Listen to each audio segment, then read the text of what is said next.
प्रिय बच्चों, हम आपके लिए इस सेशन में लाए हैं प्रैक्टिस पेपर सेट सी का संपूर्ण हल, वो भी अत्यंत कम समय में, और सभी प्रश्नों के हल। तो आइए हम फटाफट इस प्रश्न पत्र को सॉल्व करते हैं। देखिए, इसमें पहला प्रश्न है, सही विकल्प का चयन करके लिखिए।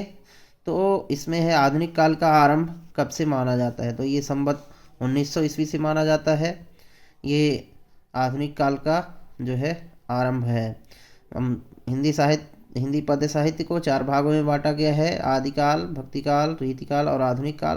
तो ये आधुनिक काल का जो आरंभिक समय है, यहाँ से आरंभ होता है। गोपियों के अनुसार कड़वी ककड़ी की तरह क्या है? तो गोपियों के अनुसार कड़वी ककड़ी की तरह योग का संदेश है, जो उद्धव लेकर आए हैं, कृष्ण का संदेश, उसे जो है योग ककड़ी कहा गया है। रसात्मक वाक्यम काव्यम परिभाषा किसकी है? तो ये आचार्य विश्वनाथ की है। आप इसमें जो है इस उत्तर को ध्यान रखेंगे, आचार्य विश्वनाथ। नेताजी का चश्मा पाठ की क्या विधा है? तो इसकी विधा क्या है? कहानी विधा है इसकी। क्या विधा है? कहानी। इसके बाद है, जो शब्द क्रिया की विशेषता प्रकट करते हैं उन्हें क्रिया विशेषण कहते हैं। तो आप क्रिया विशेषण को याद रखेंगे। भोलानाथ के ललाट पर तिलक सुशोभित होता था, बभूत का तिलक सुशोभित होता था। इसके बाद है, रिक्त स्थान में सही शब्द का चयन करके लिखना है। तो इसमें पहला प्रश्न है, खाली स्थान व्यक्ति अपनी प्रशंसा स्वयं नहीं करते। तो इसमें निडर होगा। जो व्यक्ति निडर होता है, जिसका आत्मविश्वास आत्मबल मजबूत होता है, वो अपनी प्रशंसा स्वयं नहीं करता है। नायक के जीवन की एक घटना का पूर्णता के साथ अंकन ये किस काव्य में किया जाता है? तो ये खंड काव्य में किया जाता है। इसके बाद है, काव्य की शोभा बढ़ाने वाले तत्वों को क्या कहते हैं? तो इसे अलंकार कहते हैं। सच्चे साधु की पहचान उसके विचारों से होती है। इसमें फिर खाली स्थान समास में प्रथम पद प्रधान एवं अव्यय होता है। तो ये अव्ययी भाव में होता है। अव्ययी भाव में प्रथम पद जो है वो प्रधान और अव्यय होता है, जैसे यथाशक्ति। गंतोक का मतलब क्या होता है? तो गंतोक का मतलब पहाड़ होता है। आप जो है इसे देख सकते हैं। इसके बाद है, सही जोड़ी बना करके लिखना है। तो इसमें झरना, आंसू, लहर, ये किसकी रचना है? तो ये जयशंकर प्रसाद की रचना है। इसके बाद है, दूसरा प्रश्न है, इसमें बार बार मोहि लाग बुलावा। तो इसमें कौन सा अलंकार होगा? ये पुनरुक्ति प्रकाश अलंकार का बार बार है, इसमें 2 बार इसकी आवृत्ति है। गद्य की प्रमुख विधा कौन सी है? तो गद्य की जो प्रमुख विधाएं हैं उनमें कहानी, उपन्यास, नाटक, एकांकी। तो यहाँ कहानी दिया हुआ है, तो ये इसकी प्रमुख विधा है। इसे हम उत्तर में लिखेंगे। आपका बंटी, ये किसकी रचना है? ये मन्नू भंडारी की रचना है। आपको जो है यहाँ पे इसके साथ मैच करना है इसको। वाच्य के भेद, तो वाच्य के 3 भेद होते हैं: कर्तृवाच्य, कर्मवाच्य और भाववाच्य। इसको इससे मैच करेंगे। अरे ओ करुणा प्रभा में, तो ये किसकी रचना है? ये अज्ञेय की रचना है। तो इस तरह से आपको सभी प्रश्नों के जो है जोड़ी मिलाना है, आमने सामने लिखना है आपको। फिर है, एक वाक्य में उत्तर लिखिए। आधुनिक कबीर किसे कहा जाता है? तो आधुनिक कबीर जो है नागार्जुन को कहा जाता है। ऐसे ही आधुनिक प्रेमचंद किसे कहा जाता है? तो जैनेन्द्र कुमार को आधुनिक प्रेमचंद कहा जाता है। रस के अंगों के नाम क्या है? उन्हें लिखना है। तो रस के 4 अंग होते हैं: स्थायी भाव, विभाव, अनुभाव एवं संचारी भाव। ये रस के अंग होते हैं। काशी किसकी पाठशाला है? तो काशी संस्कृत की पाठशाला है। पूरा वाक्य में आपको उत्तर लिखना है। जैसे मान लीजिए इसको लिखना है, तो आपको काशी किसकी पाठशाला है? तो आपको लिखना है काशी संस्कृत की पाठशाला है। 2 स्वरों के आपस में मिलने पर कौन सी संधि होती है? 2 स्वरों के मिलने से स्वर संधि होती है। स्वर वर्ण जब मिलते हैं तो जो मीठी वाणी बोलता हो से उस वाक्यांश के लिए एक शब्द में क्या कह सकते हैं? तो उसे मृदुभाषी कहते हैं। श्वेत पताकाएं किसका प्रतीक है? श्वेत पताकाएं अहिंसा का प्रतीक है। इस तरह से आपको एक वाक्य के उत्तर लिखने हैं। इसके बाद है, संगतकार कविता मुख्य गायक का साथ देने वाले संगतकार की भूमिका के महत्व पर लिखी गई है। तो ये सत्य है। इसके बाद दोहा और चौपाई मात्रिक छंद है। ये भी सत्य है। संस्कृत पाठ व्यंग्य विधा में लिखा गया है। ये असत्य है। लोकधन उक्ति से मिलकर लोकोक्ति शब्द बना है। तो ये सत्य है। माता का अंचल पाठ की रचनाकार मधु कांकरिया है। तो ये असत्य है। हिरोशिमा कविता अज्ञे ने हवाई जहाज में बैठकर लिखी है। ये भी असत्य है। तो इस तरह से ये सत्य और असत्य वाले प्रश्न हैं, इनको आप जो है लिखेंगे। इसके बाद है, प्रगतिवाद की 2 विशेषताएं या प्रवृत्तियां लिखना है। तो इसको भी हमने बड़ी जो है सार्थक सारगर्भित तरीके से छोटे छोटे नोट्स के रूप में आपके लिए बनाया है, तो आप इसको नोट करके और अपने व्यवस्थित ढंग से इसे आप या तैयार कर लेंगे।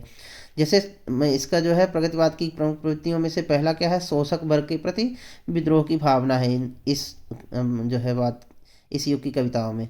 फिर है रूढ़ियों एवं परंपराओं का विरोध, इसमें ईश्वर के प्रति अनास्था भी है, क्रांति की चेतना है, मार्क्सवादी विचारधारा है।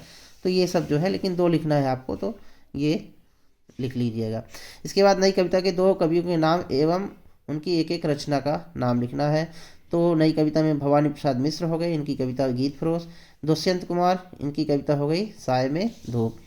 इसके बाद है तुलसीदास अथवा नागार्जुन की काव्यगत विशेषताएं। तो तुलसीदास की 2 रचनाएं यहाँ पे रामचरितमानस और कवितावली है। इसके बाद है भाव पक्ष इनका जो लिखना है, तो गोस्वामी तुलसीदास राम के अनन्य भक्त हैं, ये इनकी भक्ति दास्य भाव की है। ये जो है भक्ति को ईश्वर प्राप्ति का साधन मानते हैं, और ये भक्त कवि होने के साथ साथ समाज सुधारक भी हैं, समन्वयवादी लोक मंगलकारी कवि माने जाते हैं। इस तरह से आप इसको तैयार करेंगे। इसके बाद है मर्यादा न लही के माध्यम से, कौन सी मर्यादा न रहने की बात कही गई है। तो इसमें श्री कृष्ण प्रेम निभाने की जगह है योग का जो संदेश भेजते हैं उद्धव के माध्यम से, तो वो प्रेम की जो प्रेम का प्रतिदान है उसे ना निभाकर उसको तोड़ रहे हैं। तो यहाँ यही बात जो है मर्यादा तोड़ी जाने के लिए कही जा रही है।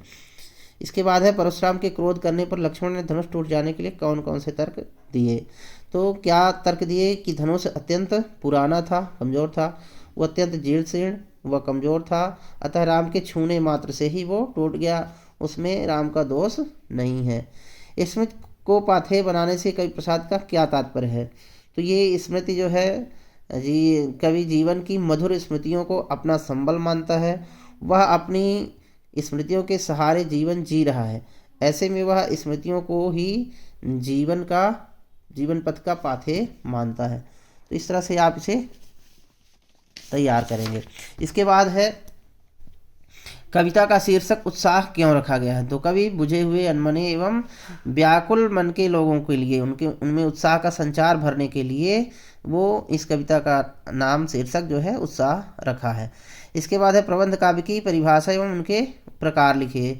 तो वह काव्य रचना जो पूर्वापर संबंध से युक्त होती है तथा उसमें छंदों की तारतम्यता रहती है, तो उसे प्रबंध काव्य कहते हैं। इसके 3 प्रकार हैं, महाकाव्य, खंडकाव्य और आख्यानक गीतियाँ। तो इस तरह से आप जो है यहाँ पे देख सकते हैं इसको। इसके बाद है वीर रस का एक उदाहरण। तो वीर रस जो है जहाँ उत्साह और ओज का भाव हो वहाँ वीर रस होता है कविता में। तो इसका एक उदाहरण, बुंदेले हरबोलों के मुँह हमने सुनी कहानी थी, खूब लड़ी मर्दानी वह तो झांसी वाली रानी थी। सुभद्रा कुमारी चौहान की ये कविता बहुत ही प्रसिद्ध कविता है, तो इसे आप याद भी होगी आपको ये, तो इसे आप लिख सकते हैं इसमें। इसके बाद है छंद की परिभाषा एवं उनके प्रकार लिखना है। तो वर्ण एवं मात्रा के निश्चित क्रम से यति गति तुक लय आदि नियमों से नियोजित काव्य रचना को छंद कहते हैं। इसके बाद है इसके प्रकार क्या है, तो मात्रिक छंद और वर्णिक छंद इसके प्रमुख प्रकार हैं। वैसे आजकल इसमें मुक्त छंद को भी शामिल किया जाता है। तो ये इसके छंद की परिभाषा है। पुनरुक्त प्रकाश अलंकार की परिभाषा और उदाहरण, जहाँ समान शब्दों की आवृत्ति 2 बार हो और उनका अर्थ समान हो, उनके अर्थ में कोई भिन्नता ना हो, तो वहाँ पुनरुक्त प्रकाश अलंकार होता है। इसके बाद है निबंध की परिभाषा लिखते हुए एक निबंधकार का नाम। तो निबंध वह गद्य रचना है जिसमें किसी विषय का वर्णन एक विशेष निजीपन, स्वच्छंदता, सौष्ठव, सजीवता और संबद्धता के साथ सीमित आकार में किया जाता है, हाँ वहाँ उसे निबंध कहते हैं। जैसे एक निबंधकार कौन है, हजारी प्रसाद द्विवेदी निबंधकार हैं, रामचंद्र शुक्ल हैं, बाबू गुलाब राय हैं। तो ये आप नाम लिख सकते हैं इनका। नाटक और एकांकी में कोई 2 अंतर क्या है, तो नाटक में कई अंक होते हैं, एकांकी में 1 अंक होता है। नाटक में कई पात्र होते हैं, यानी ज़्यादा पात्र होते हैं, और एकांकी में कम पात्र होते हैं। नाटक के अभिनय में अधिक समय लगता है और एकांकी के अभिनय में कम समय लगता है, तो इसे आप लिखेंगे। इसके बाद है स्वयं प्रकाश अथवा यशपाल की साहित्यिक विशेषताएं लिखना है। तो यहाँ पे यशपाल की जो है विशेषता है, इनकी रचना है झूठा सच और फूलों का कुर्ता। इनकी भाषा शैली क्या है, भाषा सजीव एवं स्वाभाविक है, अत्यंत सहज सरल, पात्रानुकूल एवं भावाभिव्यक्ति में समर्थ है। शैली वर्णनात्मक, संवाद प्रधान एवं प्रभावपूर्ण है। तो इस तरह से आप इनकी भाषा शैली लिखेंगे। कैप्टन बार बार मूर्ति पर चश्मा क्यों लगा देता था? क्योंकि वह एक देशभक्त था, उसमें देश के प्रति सम्मान और आस्था की भावना थी। वह मूर्तिकार की भूल को चश्मा लगाकर सुधारना चाह रहा था, इसलिए वो उसमें चश्मा लगा रहा था। एक कहानी यह भी पाठ में लेखिका मन्नू भंडारी ने पिता ने रसोई को भटियार खाना कहकर क्यों संबोधित किया? तो वो ऐसा इसलिए कहते हैं क्योंकि जो घर की लड़कियां होती हैं वो बचपन से ही रसोइयों में काम करके अपनी प्रतिभा को समाप्त कर देती हैं, उनकी प्रतिभा वहीं खप जाती है, तो इसलिए वो रसोई को भटियार खाना कहते हैं। लड़कियों की प्रतिभा रसोई की भट्टी में समाप्त हो जाती है, इसलिए उन्होंने रसोई को भटियार खाना कहा है। फिर है शहनाई की दुनिया में डुमराव को क्यों याद किया जाता है? तो डुमराव क्या है? ये शहनाई की रीड जो बनती है, तो ये डुमराव गांव के पास जो है ना, रीड जो है सरकट से बनती है, तो ये डुमराव गांव से मिलती है, उसी के पास सोन नदी के किनारे। तो इसलिए जो है, और साथ ही ये प्रसिद्ध शहनाई वादक बिस्मिल्लाह खां का जन्म स्थान भी है, उनका गांव भी है, इसलिए इसे याद किया जाता है। इसके बाद है आग की खोज एक बहुत बड़ी खोज क्यों मानी जाती है? इसके पीछे क्या प्रेरणा रही होगी? तो ठंड से बचने के लिए, अंधकार एवं भय से बचने के लिए आग की खोज की गई होगी। इसके बाद है निम्नलिखित शब्दों की संधि विच्छेद लिखिए। तो जैसे उद्गम है, तो ये इसका संधि विच्छेद है उत धन गम, तो इसमें व्यंजन संधि है, क्योंकि यहाँ पे व्यंजन व्यंजन का जो है मेल हो रहा है, तो इसलिए यहाँ व्यंजन संधि होगी। फिर है निर्गुण, तो निह धन गुण होगा, तो इसमें विसर्ग संधि है। फिर है मुहावरे एवं लोकोक्ति में अंतर। तो मुहावरा एक वाक्यांश होता है, जबकि लोकोक्ति पूर्ण वाक्य होती है। मुहावरा स्वतंत्र नहीं होता है, लेकिन लोकोक्ति स्वतंत्र होती है। इसके पश्चात है भोलानाथ और उनके साथियों के खेल और खेलने की सामग्री। तो इस प्रश्न को जो है हमने यहाँ पे नहीं समेटा है, क्योंकि ये ऐसे खेल की जो है खेल का महत्व बताते हैं जो जीवन के लिए उपयोगी हों, जो खेत खलिहान से जुड़े हों। और आज का जो जीवन है वो ऐसे इलेक्ट्रॉनिक खिलौनों से जो है बच्चों को खेलने के लिए मिलता है, खिलौने जो जीवन में आक्रामकता को बढ़ावा देते हैं। तो ये थोड़ा बड़ा प्रश्न था, तो यहाँ पे नहीं लिखा गया है। गंतोक को मेहनत कश बादशाहों का शहर क्यों कहा गया है? तो ये जो है यहाँ के लोग कठिन परिश्रम करते हैं, पहाड़ी जीवन में अत्यंत कठिनाइयों के साथ जीवन जीते हैं। तो ये जो है अत्यधिक परिश्रमशाली होते हैं और कठिनाइयों के बीच में मस्त जीवन जीते हैं, इसलिए इनको बादशाह कहते हैं, मेहनत का बादशाह। फिर क्या है? निम्नलिखित काव्यांश का संदर्भ प्रसंग सहित भावार्थ लिखना है। तो इसमें क्या है, जो कविता है, ये कविता जो है पद पाठ से ली गई है और इसके कवि सूरदास हैं। तो ये संदर्भ है इसका, बाकी फिर आप व्याख्या इसकी लिखे और काव्य सौंदर्य भी लिखेंगे। काव्य सौंदर्य अवश्य लिखेंगे, संदर्भ, फिर प्रसंग, फिर व्याख्या, फिर काव्य सौंदर्य, इस तरह से ये आप लिखेंगे। फिर अट नहीं रही है, ये आभा फागुन की तन सट नहीं रही है, ये कविता है। ये अट नहीं रही है, ये इसका शीर्षक है और इसके कवि जो है निराला जी हैं, तो इसे आप लिखेंगे, संदर्भ बनाएंगे। फिर है ये गद्यांश, तो गद्यांश आप पढ़ेंगे। इसका जो पाठ का नाम है वो बाल गोविंद भगत है और इसके रचयिता का नाम है रामवृक्ष बेनीपुरी। तो ये आपका यहाँ तक हो गया। इसके बाद अगला जो है, अगला अपठित काव्यांश है। तो अपठित काव्यांश में इसमें जो शीर्षक है, शीर्षक इसका वीरों का कैसा हो बसंत होगा। और इसमें अगला प्रश्न जो है वीरों के बसंत के बारे में कौन से प्रश्न पूछे गए हैं? तो ये जो है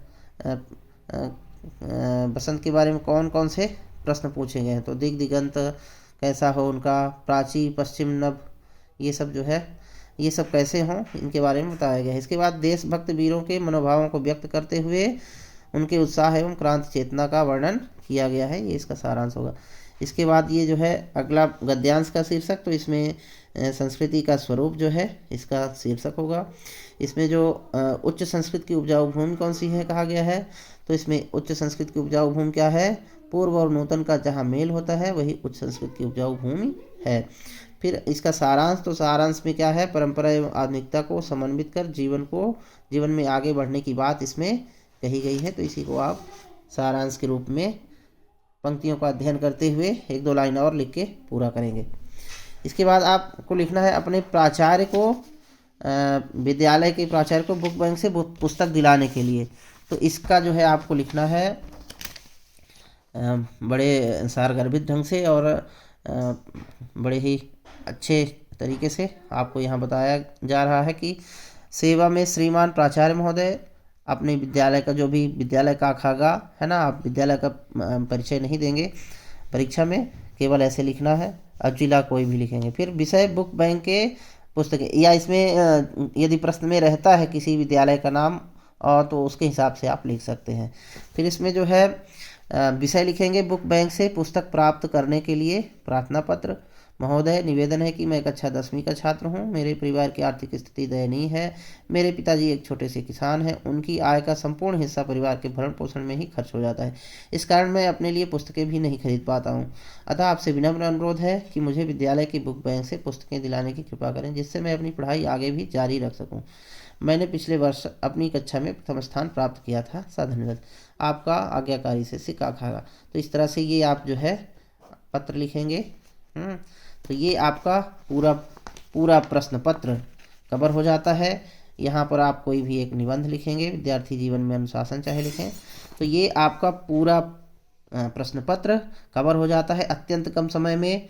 और यदि आपको कहीं कोई आवश्यकता लगती है, कुछ और ज़रूरी चीज़ें हैं, तो आप कमेंट्स में उसे बता सकते हैं। आपको वीडियो कैसा लगा आप कमेंट्स में बताएं। लाइक और सब्सक्राइब करें। धन्यवाद।